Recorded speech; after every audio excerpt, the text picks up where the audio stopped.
Thank you. And thank you for an opportunity to once again stand in front of you and share my thoughts. So I'd like to do things slightly different today. You can probably consider this approach similar to one of those high school math experiences where you knew how the algorithm had to work, but only later discovered why it did. Except perhaps today there will be way less anxiety to deal with. Now, if mathematics is however your thing, you should definitely check out the Fourier analysis talk presented by Knowledge later today.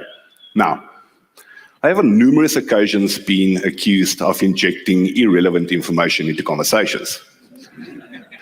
This is not true. It only appears irrelevant because it sometimes takes a while to set a well-understood context. And by the time the context is established, there's little time left to make a point. There will not be a problem today because for the first time ever, I will start with the punchline, which is, we need to be conscious that there are massive gaps between everyone and everything around us. And I'd like you to keep this in mind for not just talk, but for all the talks that will follow today. Now, the confused look of the faces of especially the audience on my left is exactly the reason why I believe starting with a good context is super important.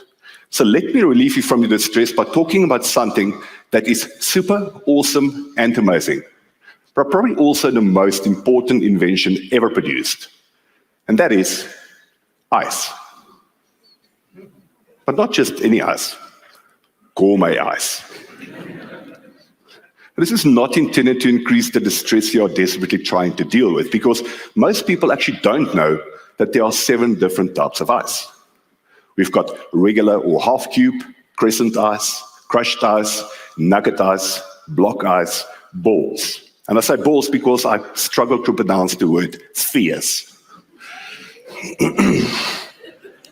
What's amazing about each of them is that they all are used differently. But our focus is on gourmet ice, also called full cubes or top hat ice.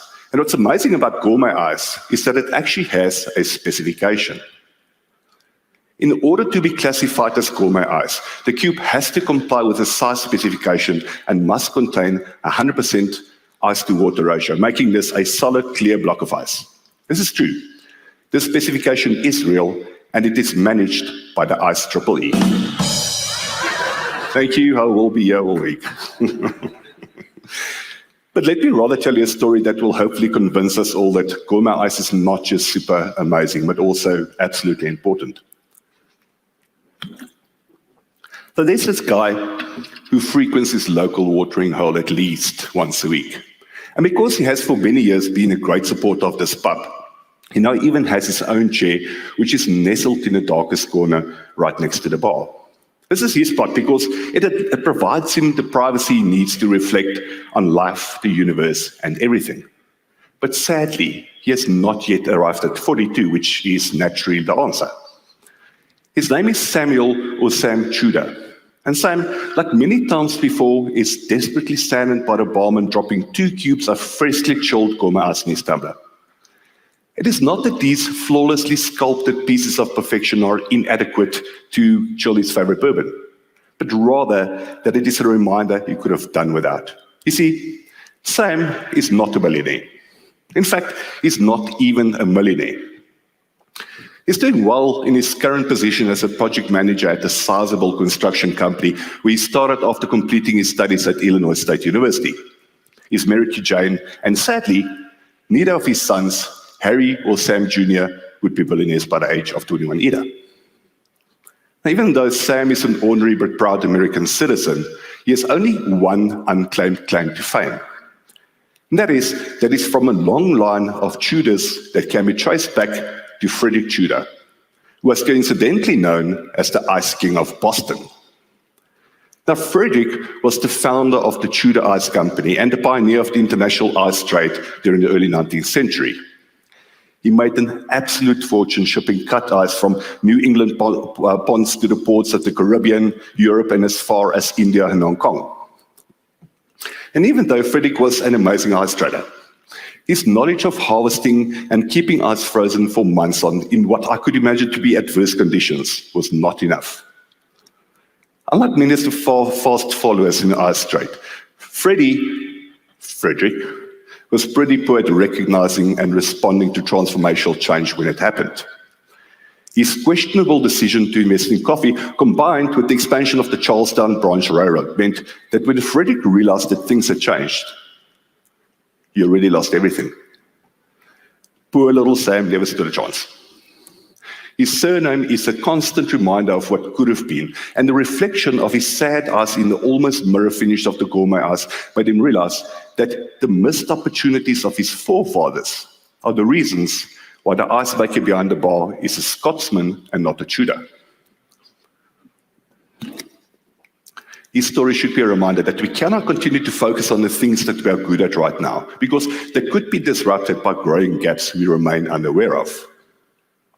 And working with technology, we see this happening more often.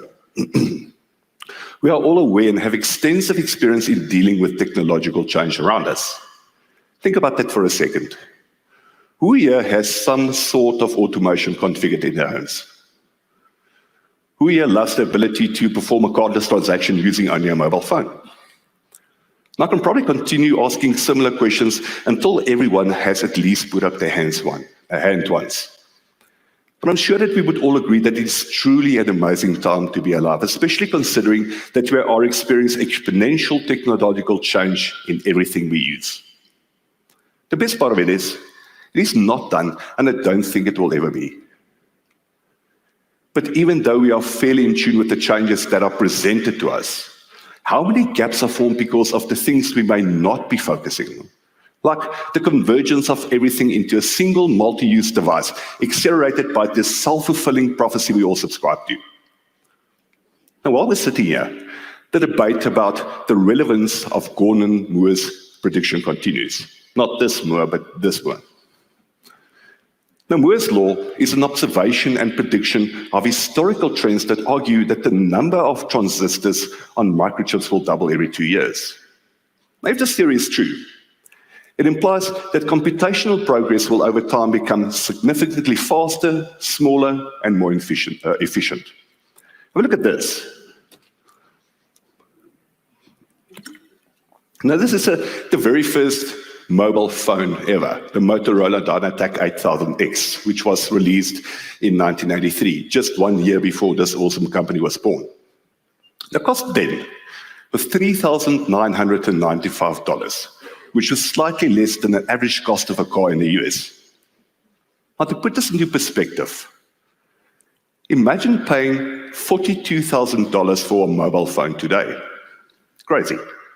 Now, today, Motorola's flagship phone is the Moto Edge X30 Pro at a cost of about $550.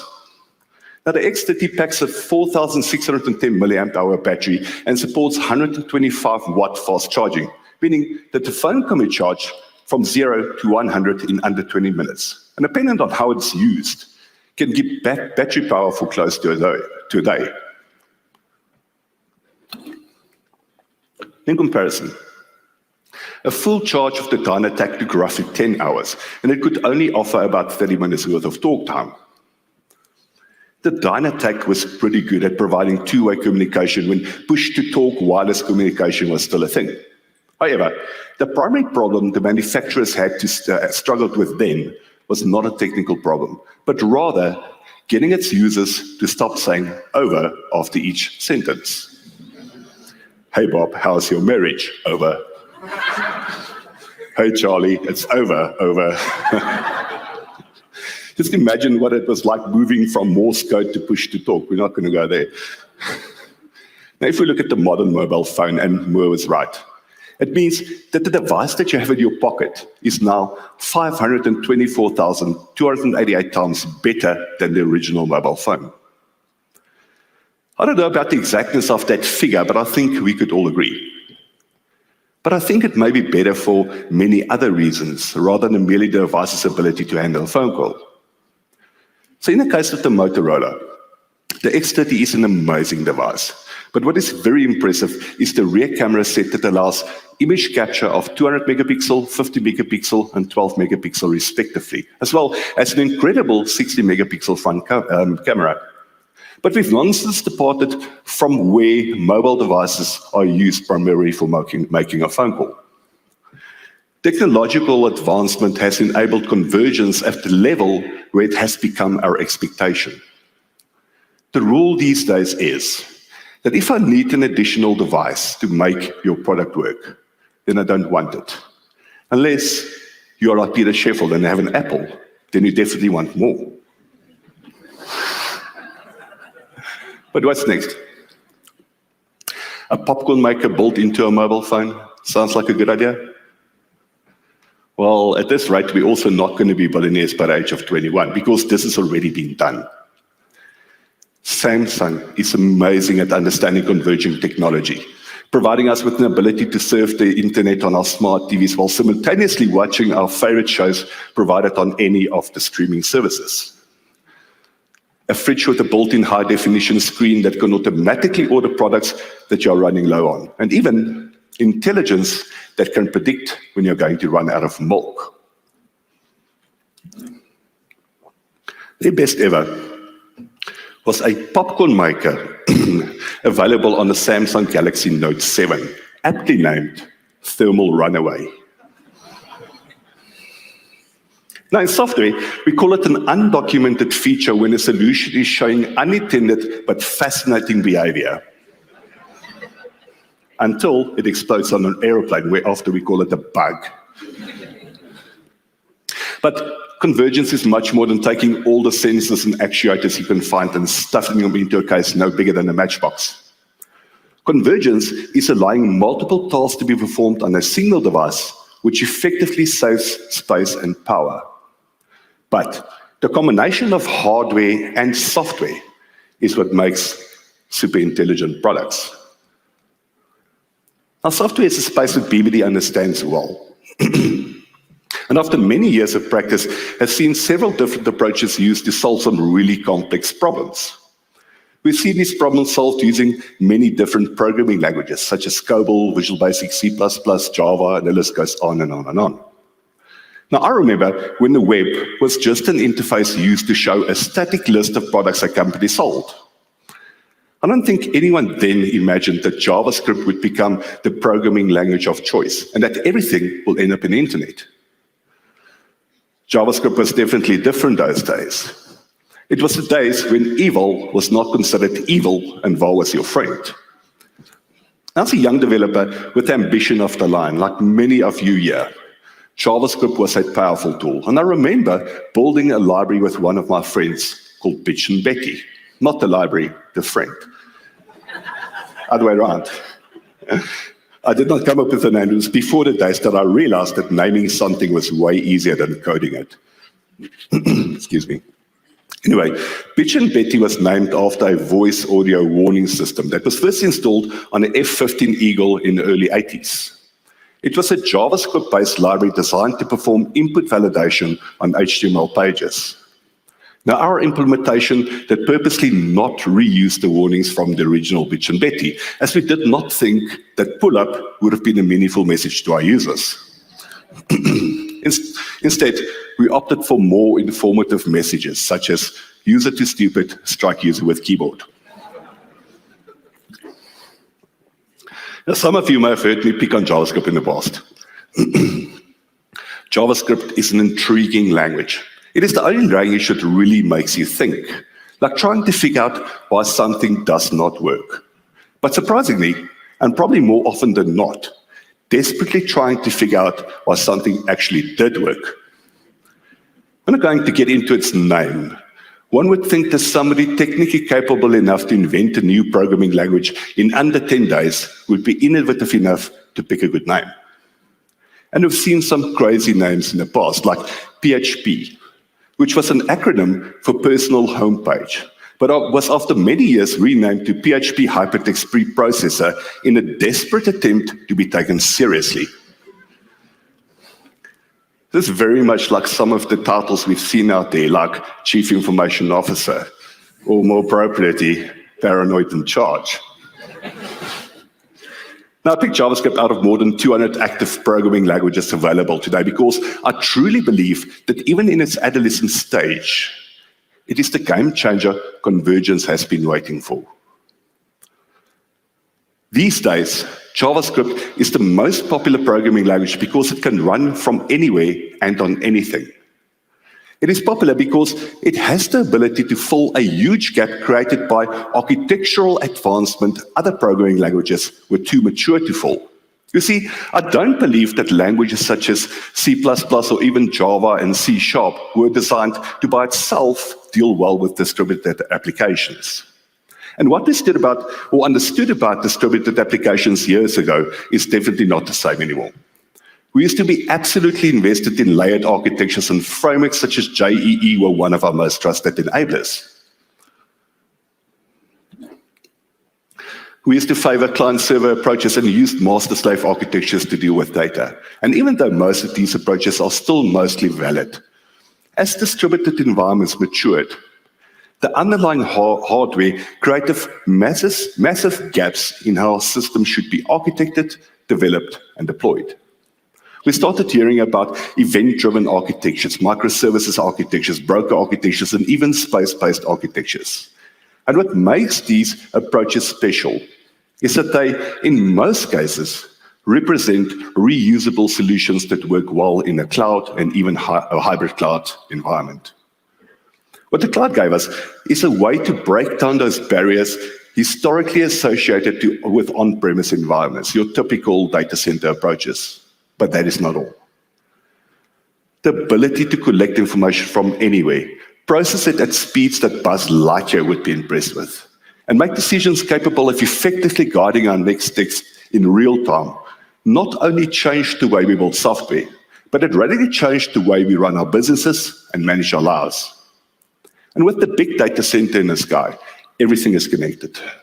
From the heart rate monitor embedded in my watch to, and thank you to Eskom, the broken sensor in my Samsung fridge, which was coincidentally responsible for the 2,002 liters of full cream milk delivered to my door about 2 weeks ago. It's not often that one gets a personalized letter from the Clover CEO thanking you for your support. Now, I'm less worried about the 139,960 Rand purchase than I am about the 35 Rand delivery fee, or the fact that I had to pay that 250 times it took to deliver it using a scooter. After all, $34.99 for a bottle of milk is still a good deal, right? Yeah. Now, I would have been less perturbed if my IoT beer fridge had that problem. But I am super glad that I'm now an expert at making butter, cheese, ice cream, yogurt, and dried milk. And all of these products are naturally available on my store. It would have been nice if there was a little bit of intelligence built into that ordering process. With all this information available, surely this transaction should have been outside of the norm. There is so much information out there, not just about our person, but about our habits and behaviors. Now, if you're interested in an incredible solution that simplifies the complexities of dealing with large amounts of dissimilar data sources, you should definitely check out Diana's talk on Seeker later today. There are some great companies that know how to use our information, but unfortunately, most still rely on popular belief to make decisions. I truly dislike an approach that establishes a norm based on popular belief. How often do we get those pesky questionnaires asking us a bunch of random questions, apparently carefully designed to extract the true needs and wants of a selected population? Why are we still doing that? Is that information not already available? And can a better picture of a larger population not be painted without the need to manually collect and extract it again? Think about your recommendation or your favorite ordering app, the recommendation algorithm that's embedded in that.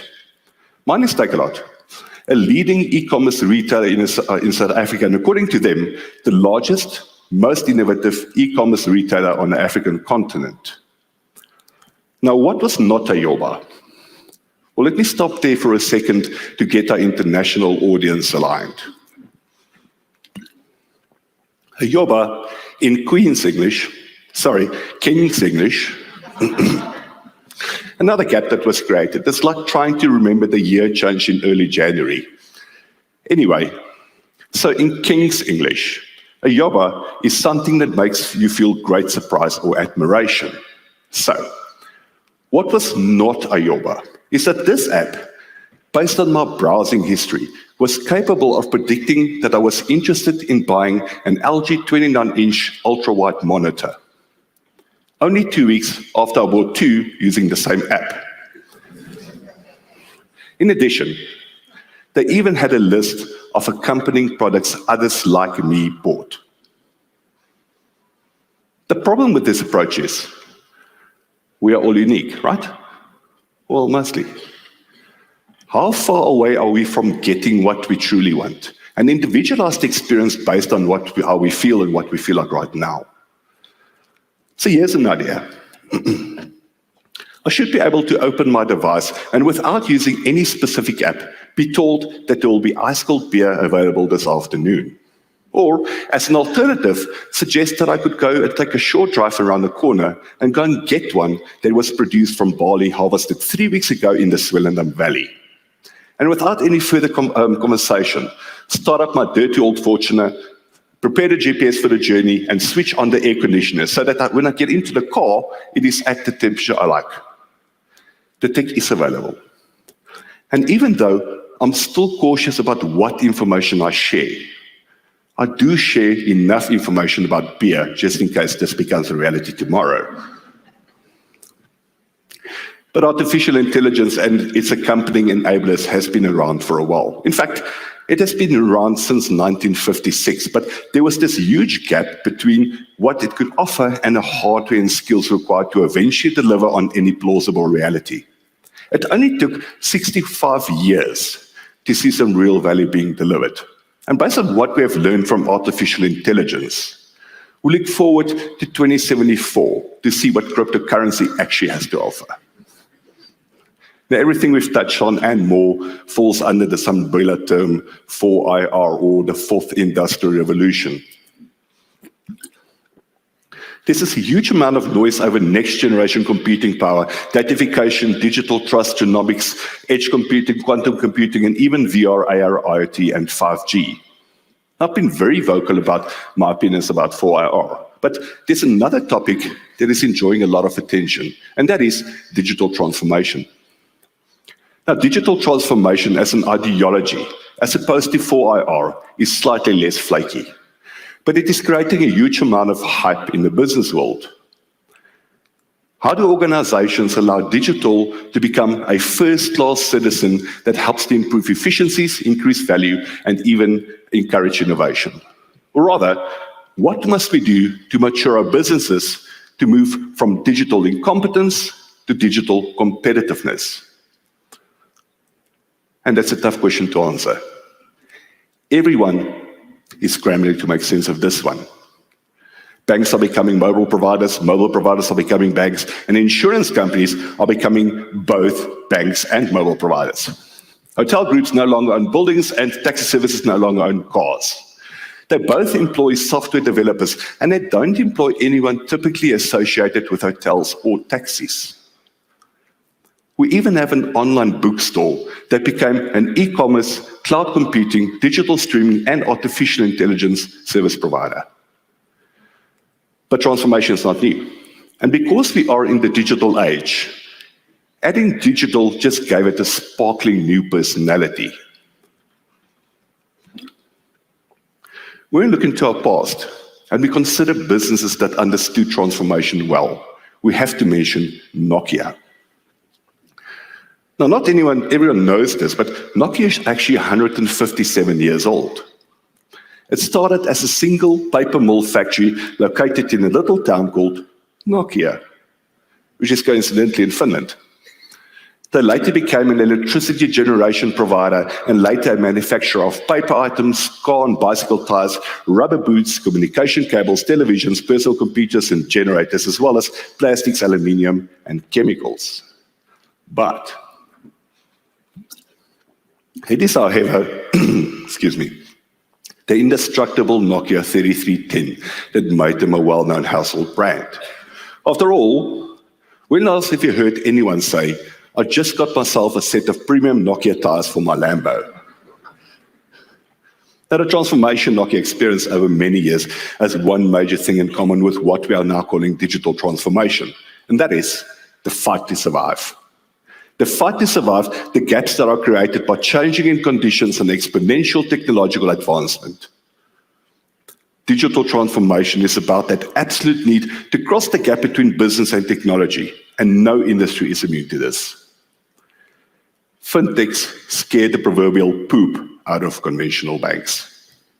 What major banks are starting to realize is that it is no longer just about the banking products, but the need to become a provider of banking as a service, and fintech does that well. Now, in order to survive, every financial institution will eventually become a technology company. But unfortunately, there are several sectors that are struggling. And even though one could argue that they are fighting the good fight, it does not look like they are winning the war. It's not localized to South Africa only, but because they are so spectacular at providing power, I was going to go there, Eskom, South Africa's 100% state-owned power generation company, who is renowned for load shedding throughout the world, is a good example of a company failing to bridge that gap. Load shedding. Do you think South Africans are amazing at naming things? Think about that. SARS-CoV-2 or Omicron. It wasn't even ours, but because we gave it an awesome name, it became ours. This is very similar to writing software. Never attempt to work on anyone else's code, because when you do and something goes wrong, whatever misguided decisions they made becomes your fault. Now, I invited my good friend Andre de Ruyter to come and share his views of the use of artificial intelligence in microgrids, or the preferred and sustainable implementation of clean tech in a South African context. But he declined, as he was not available. He apparently had to transport coal from Middelburg to Medupi. It's an important job, you know.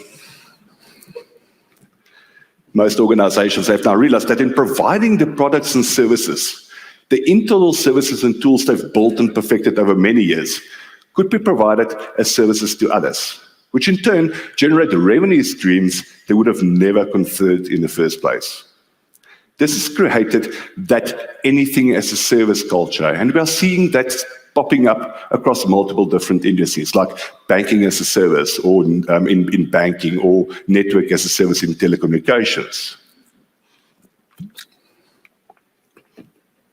It's worth noting that digital transformation is not easy. And because it incorporates not just the business and its enabling technologies, but also people and the roles they play in making these systems work. And herein, we find another gap.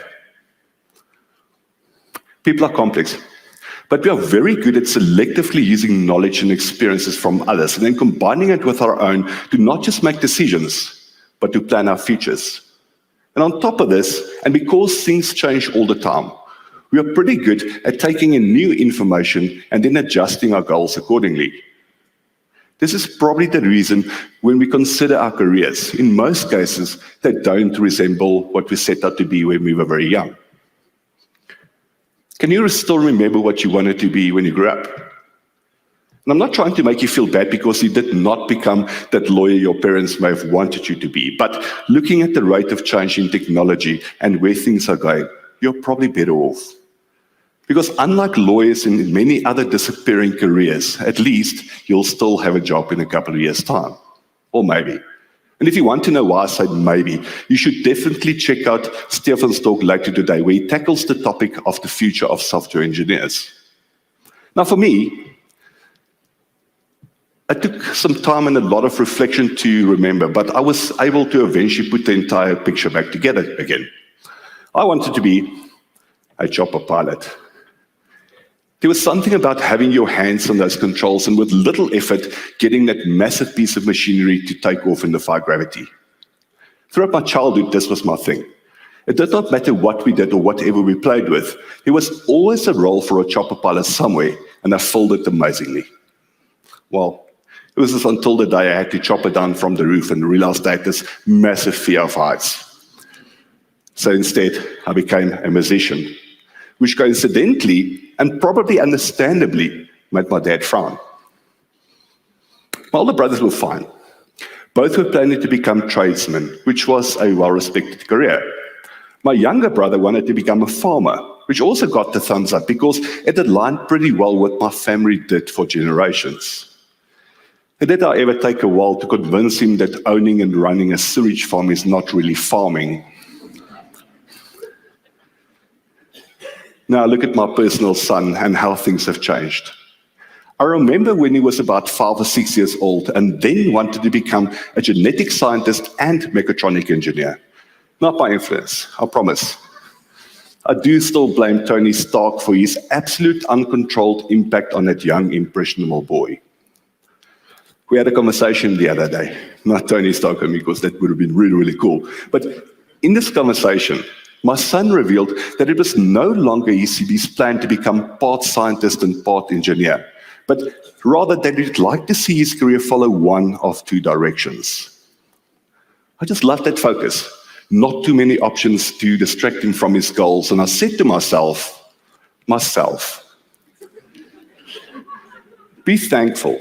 At 14, it looks like he now has his ambitions in check. He then explained that number 1 was a skydiving instructor, and number 2 was a manager at the We Jump trampoline park. And his reasoning was that he could then jump for free. To respond, all I had in my arsenal was what my father once gifted me, that frown. He has coincidentally changed his mind again and now wants to be a chiropractor, realizing that he would, in doing that, probably be able to afford all the jumping he could ever need.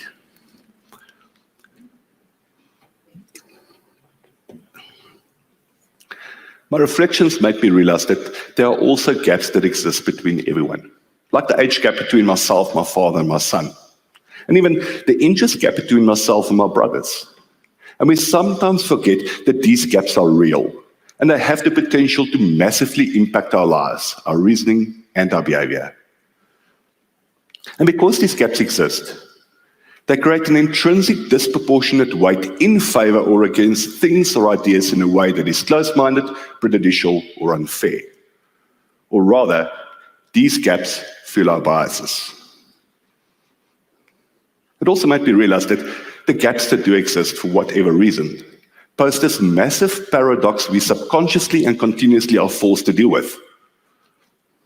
People are resistant to change, but they are also the primary influencers of change. For instance, technology does not change itself, well, not yet. And businesses cannot transform without its people.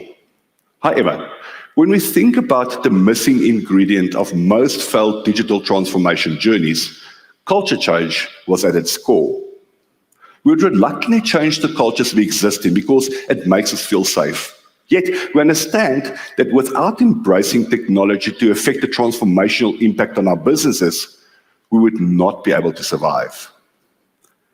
That the internal struggle is ultimately our fear of giving up our safe space for a promise of unquantifiable redemption.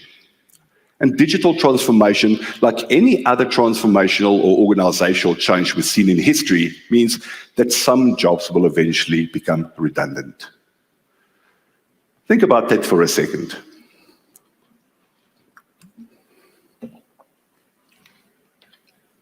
When last have you seen a milkman delivering milk in your area? Sure, a couple of weeks ago, I did convince my area that this job still existed. What about lamplighters? People walking around lighting street lamps. Mind you. Hey, Siri. Yes, Tony?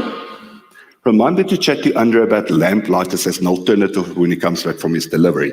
All right, I have added it to reminders. However, based on Andre's calendar and the current traffic on the N12, it appears that he will only be available at 1900 tonight. Would you like me to set the reminder time to 1930? Yes. Your reminder has been updated. And you think Siri is such an awesome tool? I beg your pardon? I am an advanced piece of technology that is powered by artificial intelligence. You are the tool. Over and out. Bitch. And that is the reason why you should never do live demos. I'm just kidding. Now try to imagine the jobs that would perhaps no longer exist 10 years from now. What about retail cashiers, travel agents, postal workers, social media managers, legal secretaries, and definitely rugby umpires? Unless they change the rules that allow 2 umpires on the field, 1 for each of the teams. And then at halftime, they can scrum each other for dominance. But what about software engineers? If we consider the advancement of AI and the role it plays in automatic code generation tools such as GitHub Copilot, how long will it be before we are able to produce phrasing that will allow an algorithm to produce better code quality in a shorter time than a human could? What about project managers? How long will it be before AI could accurately allocate development resources if it is by that time still required? What about business analysts and testers? How long before AI can produce requirement specifications that are not littered with redundancies and vague explanations, or perhaps even automatically find and repair bugs in source code? What jobs will be left for us then? I can just imagine. People are complex, but we often underestimate human imagination and ingenuity, and the greatest quality by far is our curiosity. We are constantly looking for answers like how something works, what something means, and what we can do better. Why would this be different in the future? In this age where continuous change is affecting everything around us and everything is becoming more and more intelligent, I truly believe humanity will continue to want to explore. And in doing so, we'll naturally uncover what our futures will hold.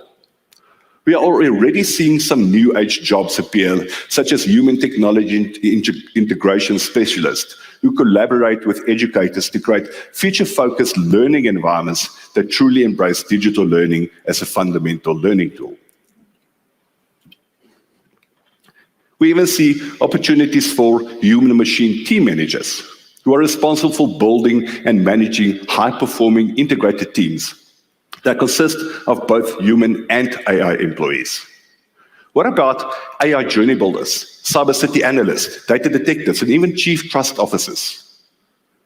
What we know is that technology both solves and creates problems, but it will definitely upgrade all aspects of society. Many aspects of modern society are still far from perfect. Is our healthcare system as good as it's ever going to be? What about the way that we bank, the way we educate our children, and even the way that we insure our property? Not by a long shot. Technology, which is still in truth peripheral to many aspects of our work and life, is becoming central to how we do everything, and it will make the services and experiences we want and can offer our clients much better. And in doing so, it will create many more gaps, and I cannot blame anyone for feeling slightly uneasy. Klaus Schwab, who is an engineer, economist, and the founder of the World Economic Forum, said that technology in a scale, scope, complexity, and a transformation it will bring is unlike anything humankind has experienced before, and it is disrupting almost every industry in every country. Yes, it is scary. Digital transformation and the fourth industrial revolution are, if we think about it, ill-structured problems.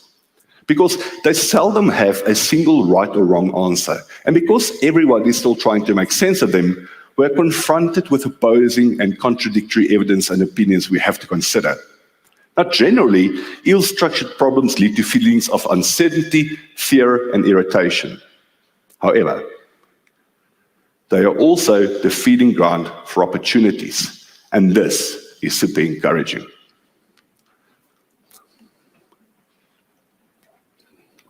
When I started, I asked you to remember this line. We need to be conscious that there are massive gaps between everyone and everything around us. I said, be conscious. And I said it on purpose and with intent, because the fact that they exist also means that many opportunities are created. And being conscious means that we can prepare ourselves to take advantage of them. But how do we do that? Something else about me that not everyone knows is that I have this keen ability to spin up additional personalities to help deal with the things in my life. This is a very similar approach to how serverless functions work in the cloud. You should definitely check out Andres Prinslow's talk on serverless architectures and frameworks. But unlike serverless functions, I guess I've developed this ability as a coping mechanism for the things that I sometimes have to deal with. And after many years of practice, I'm fortunate that the voices in my head are now able to have valuable conversations with each other. So, I often allow them to reflect on my journey. And the three major lessons I've learned from these interactions are: number one, I am always right. After all, I am the engineer, and it does not matter what she thinks. Just remember not to tell her. Number two, people are not good at recognizing great sarcasm over email. Always try to do that face to face. And number three, and because it is three, it is also a trilogy that comes in 4 parts, so hold on to your towels. Yes, I did say towels because, like any hitchhiker, we all know that the towel is about the most massively useful thing a software engineer can have. It fosters respect. What the general population think when they see a software engineer with his favorite towel is an individual that can precisely measure the motivation required to understand what business people are all about and still know where his towel is clearly an individual to be reckoned with. Anyway, number 3 goes something like this. Reflect often, embrace change so you don't miss opportunities, and say yes to everything. This is also a mindset change I wish for everyone here, because it embeds the recipe we need to take advantage of the opportunities that are presented to us. This mindset change is underpinned by something I call the 7 B's and a T for minding that proverbial opportunity gap. And it goes something like this. Be observant. Opportunities are like cats. They are amazing creatures, but they will never come to you by themselves. You always have to go and look for them. So pay attention and observe how things are changing in your environment. Be aware. Be aware of the situations and ideas that align with our services, offerings, and collective skills. And be aware of those we need to quickly change direction. Be aware of the things that make our lives easier and think about how they can serve others. We have several of those already aptly named accelerators, and I would encourage you to attend the talks by Ilana, Sylvia, and Henny, where they take a practical look at how Vanguard simplified massively complex workflow problems experienced by one of our clients in the UK. Be curious. Question almost everything. Like, what can be done to do something faster, make it cheaper or easier, or even radically improve its quality? Be flexible. Accept unexpected opportunities. It is often that our clients throw us a curveball and ask us to take part in something we historically would never have considered. Be willing. Offer help wherever you can. The worst that can happen is that you learn something you did not already know. Be able. Maintain that good level of skill that got you through the door in the first place, but don't stop there. Make sure you gather the other skills you require to effectively handle the opportunities that will come your way. Be patient. Sometimes it takes a long time for multiple dissimilar things to change before hidden opportunities are revealed. And finally, take risks. Experiment often and celebrate the learnings that come from your failures. It is too often that we don't take the time to recognize the value in reflecting on our losses. And I can promise you, there are often many other opportunities hidden deep inside those. Now, I have not just run out of time, but I've also run out of words, if you can hear. So allow me in closing to leave you with one final thought.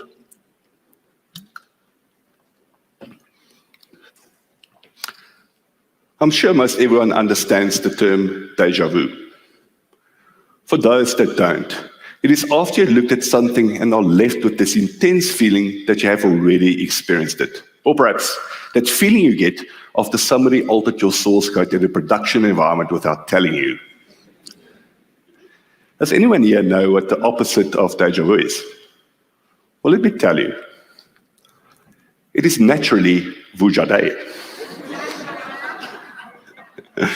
I know my French is a bit rusty, but if I have it right, the exact translation is finding subjectively unfamiliar something that we know to be familiar.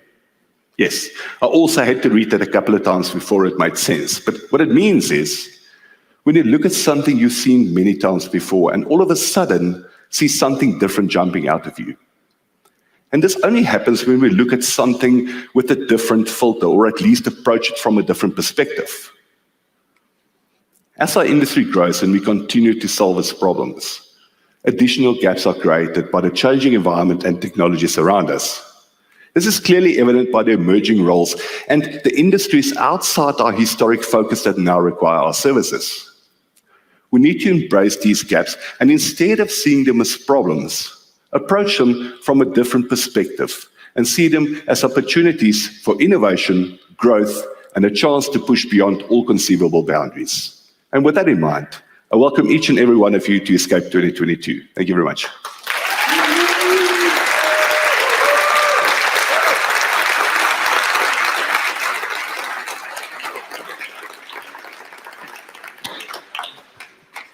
Thank you very much, Tony. 1 second, Tony. My earpiece, thank you. Tony, everyone.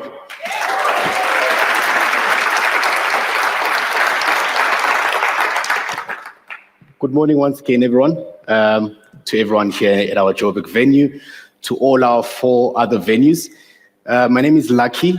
I work with Tony in the ATC team, and as you'll see, we are a very asynchronous team. By that I mean Tony created the next few slides, and I'm about to see them for the first time.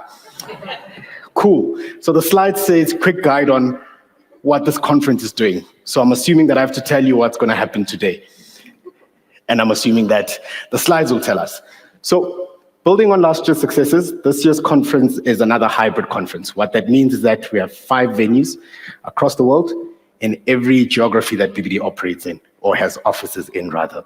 So this also includes people that are online, that couldn't make it to any of these venues, that are perhaps also far from these venues and traveling internationally. And so we've got those people. So our format for today is pretty simple. We're going to have 3 streams of talks. What you've just experienced, the opening keynote address. We'll have 3 sessions. In each of these sessions, you'll have 3 talks with different topics. You, in the Johannesburg venue, will have 3 rooms to choose from, and there will be directions as to where those rooms are. Outside each room, you will see the talk title as well as the speaker. You're welcome to choose whichever talk you want to go to. In some of our venues, our much smaller venues, they will only have 1 room. And so in that room, you can choose as a collective as to which one of the talks you'd like to stream, unless there's a speaker speaking from that venue. We will have speakers speaking from most of the venues that we have. And in fact, one of the talks will have a speaker or speakers speaking together from different locations. A nightmare for us at the back of the room, but let's hope that they can have fun. Between each of these talks, there'll be a 15-minute comfort break for you to stretch your legs, and punctuality is important. We'd like to stay on track, so I'm going to rush what I'm going to say very, very quickly. In addition to that, for the people that are in the Joburg venue, during your comfort break, we also have an exhibition hall right behind this room. Please, please, please speak to the people that have participated in the game jam and look at the awesome stuff that they've done. Speakers everywhere, as I said, is asynchronous slides.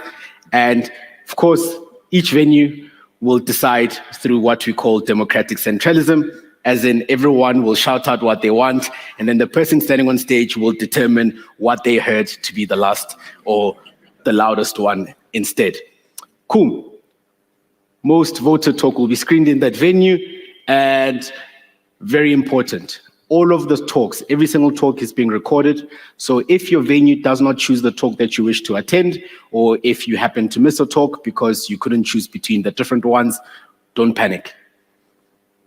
We're fine. We are recording all of them, and we will make them available via the Hive, of course, as well as the online platform for the people that are online, and we'll make them available via BBD Software's YouTube channel. Cool. Very important is that Escape is not just about the talks. Escape is a full-on conference experience. So for you to get the most out of it, you need to engage with people. It's an opportunity for us to really meet people that we don't work with every day, people that we haven't seen in 3 years because we've all been hiding in our caves. So it's very important for you to engage, meet people, and of course, look at the exhibition and vote. The speakers have put in a lot of work to prepare for today. I know because I was one of the people cracking the whip, and they've put in a lot of effort to prepare, and their talks will blow you away. It's really, really valuable as speakers to get feedback. So please, on the Hive, you will see when you land on the Hive, because all of you know exactly how to go to the Hive because you use it all the time, you'll see a giant button that says voting. Please rate the speakers, tell them what you think of your talks on the online platform as well. Very, very important. Tweets. We've got our Twitter wall being projected in the Johannesburg venue. Otherwise, you can just go on Twitter. The hashtag is BBDEscape2022. Yes, I am freestyling. I'm hoping there are no more slides. The slide that everyone cares about. But very important, please tweet hashtag BBDEscape2022. This thing that you're seeing on your screen has been giving me nightmares because everyone keeps calling me, emailing me, asking me if BBD Bucks are making a comeback. Absolutely. We have a whole technical team to try and make sure that you don't bring down our application this year. And so I hope they're listening, and I hope we've scaled up all of our resources today. With that said, there are QR codes being hidden everywhere. This year is slightly different in that we have set some booby traps for some of you. So be careful when you scan these QR codes, and good luck. May the odds be ever in your favor. For those of you that have not experienced BBD Bucks or the Hive store before, if you go to the Hive, that's the-hive.bbd.co.za, there is a store. The store has some awesome, awesome swag for you to win. But you don't win those things directly. Instead, you earn BBD Bucks. You earn these bucks by engaging in talks, by voting or rating the speakers, as well as the game jam. You're guaranteed to win bucks just by voting. So check out the games and rate those speakers. We also have a bot that's looking at all of the tweets, and during every talk, it will pick an undetermined number of winners through a very scientific process of choosing a random integer. It will then show us who those winners are and DM those people their QR codes. So please engage with us. At the venues as well, you will also find QR codes being hidden in very interesting places. I'm hoping not too interesting, but if you scan those codes, some of them, or most of them rather, will award you some BBD bucks. For our online attendees, don't panic. The online platform as well, as you engage, is continuously awarding you points. Those points will then, through a very scientific process of seeing what our balance is after the conference, translate to BBD bucks. We will also have BBD bucks being tweeted, being posted in comment sections everywhere, and maybe in your spam folder. So if you have a rule that sends all of my emails to your spam folder, now is the time to get rid of it, because those emails might actually contain some BBD bucks. There. These are all the awesome ways you can get these BBD bucks and more. For those of you that are on the Hive platform, Easter eggs are making a comeback. So you might see a box that just wiggles because you're there busy voting. Click on it. You have 10 seconds from the time it appears on your screen. Claim the bucks. You can claim them by scanning the QR code. If you have a really, really old phone like Tony and it doesn't scan QR codes, you can enter that code manually and you'll be awarded those bucks. And very important again, tweet, tweet, tweet. You might just get a nice DM. For those of you on Twitter, make sure that your DMs are open. The bot will not try more than once to DM you before moving on to the next person. And I believe that is it. My name is Lucky. I wish you a very, very fun escape. Thank you very much.